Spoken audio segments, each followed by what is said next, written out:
कोई मैडम बोली थी इनको अबॉर्शन के लिए, लेकिन पेशेंट रेडी नहीं हुई, गार्जियन रेडी नहीं हुआ, और कुछ और कारणों से, क्योंकि बहुत पुअर पेशेंट है और पढ़ी लिखी भी नहीं है, तो इधर उधर के बातों में रह के ये अबॉर्शन नहीं करवाई, इसीलिए आज इस तरह का बच्चा पैदा हो गया। नमस्कार। इन दिनों काफी एक क्रिटिकल केस सोशल मीडिया पे वायरल हो रहा है। अभी हम नायडू केयर सेंटर में मौजूद है। एक साथ जो है दो जुड़वा बच्चे जन्म लेते हैं और एक बच्चे जो है जन्म के बाद ऑलरेडी उसका डेथ हो जाता है और एक बच्चे जो है अभी वो जीवित स्थिति में है।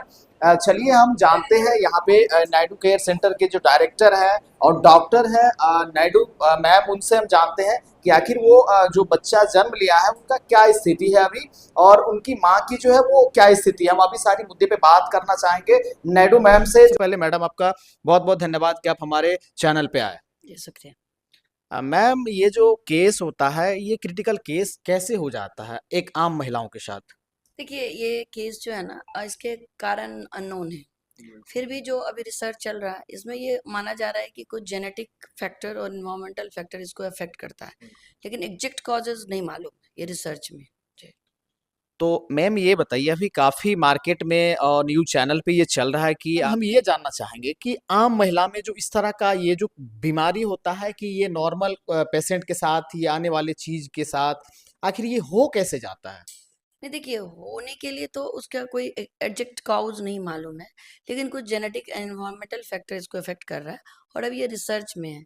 एक्चुअली क्या होता है ना, ऑर्गेनोजेनेसिस का जब प्रोसेस होता है हमारे बॉडी में, जब फर्टिलाइजेशन हो जाता है उस समय जो जैसे ट्विन बेबी है तो दो सेपरेट एम्ब्रियो बन गया, लेकिन इस केस में क्या है, जो अभी हमारे यहाँ जो बच्चा हुआ, जैसे उसका स्कल जुड़ा हुआ था, उसमें क्या हुआ कि उसका हेड वाला जो पोर्शन है वो जुड़ा रह गया और पूरे पार्ट कंप्लीटली सेपरेट हो गए, और वो पार्शियल सेपरेशन हुआ। तो पार्शियल सेपरेशन की वजह से उसका हेड जुड़ा रह गया और सारे बॉडी पार्ट्स अलग हो गए, तो ये इसको कंजॉइंट ट्विन बोलते हैं हम लोग। तो मैम, वो जो बच्चा जन्म लिया था, वो जो दोनों एक साथ जन्म लिए, तो क्या वो जो बच्चा एक ऑलरेडी उसका डेथ पहले से था कि बाहर आके वो डेथ हुए? नहीं, एक्चुअली पेशेंट जब आई थी तो बहुत सीवियर लेबर पेन में थी, तो हम लोग उसको लेबर वार्ड में शिफ्ट करवाए। जब पेशेंट का एग्जामिन किए तो बच्चे का जो हाथ है वो बाहर आ रहा था।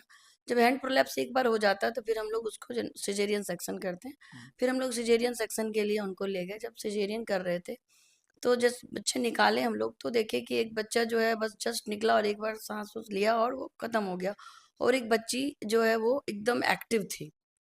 तो फिर हम लोग उसको निकाल के कि अपने जो पीडियाट्रिशियन थे हमारे हॉस्पिटल में उनको दिखाए। फिर उन्होंने कहा कि मैडम ये बाहर भेजने का है, तो हम लोग उसको सदर अस्पताल में भी एडमिट करवाए हैं। मैम ये बात बताइए, अभी तक का जो आपका कार्यकाल रहा है, क्या अभी इस तरह का क्रिटिकल केस देखे हैं एक साथ दो बच्चे जुड़वा पैदा होते हैं? नहीं देखिए, एक्चुअली जो हम लोग कॉलेज में जो पढ़ते थे तो बुक में भी देखते थे, और नहीं कॉलेज में एक दो केस देखे थे, लेकिन अपने जो 10-12 साल का मेरा प्रैक्टिस है उसमें पहली बार ये केस मुझे मिला है।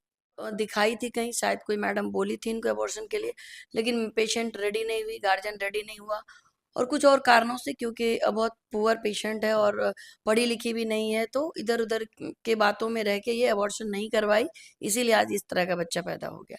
लेकिन यदि रेगुलर चेकअप होते रहे, डॉक्टर्स की बात को फॉलो करे, तो ये सब बच्चा नहीं होगा।